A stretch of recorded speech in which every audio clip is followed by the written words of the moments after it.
হাদির উপর হামলার প্রতিবাদে রাজধানীতে বিক্ষোভ করেছে বিভিন্ন রাজনৈতিক সংগঠন। এ সময় অবিলম্বে ন্যাক্কারজনক এই হামলার সাথে জড়িতদের খুঁজে বের করার দাবি জানান তারা। মেহেদী হাসানের রিপোর্ট। I am Ox. ত্রয়োদশ জাতীয় সংসদ নির্বাচনে ঢাকা ৮ আসনের স্বতন্ত্র প্রার্থী হিসেবে প্রতিদ্বন্দ্বিতার ঘোষণা দিয়েছিলেন উসমান হাদি। ঢাকা বিশ্ববিদ্যালয়ের জনপ্রিয় এই ছাত্রনেতা গুলিবিদ্ধ হওয়ার খবর ছড়িয়ে পড়লে বিভিন্ন হল থেকে বেরিয়ে আসেন ছাত্ররা। বিশ্ববিদ্যালয়ের বিভিন্ন এলাকায় বিক্ষোভ করেন তারা।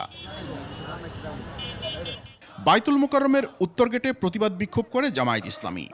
অবিলম্বে হামলাকারীদের আটক করে বিচারের মুখোমুখি করার দাবি তাদের। দীর্ঘদিন যাবৎ দাবি করে আসছি, অবৈধ অস্ত্র উদ্ধার করুন, লেভেল প্লেইং ফিল্ড তৈরি করুন, নির্বাচনের পরিবেশ তৈরি করুন। আমাদের কথায় কর্ণপাত করা হয়নি। বিক্ষোভ করে ছাত্রদল। আসন্ন নির্বাচন বানচাল করতে একটি মহল পরিকল্পিতভাবেই এ ঘটনা ঘটিয়েছে বলে অভিযোগ বিএনপির এই সহযোগী সংগঠনের। মেহেদী হাসান, 21 টেলিভিশন, ঢাকা।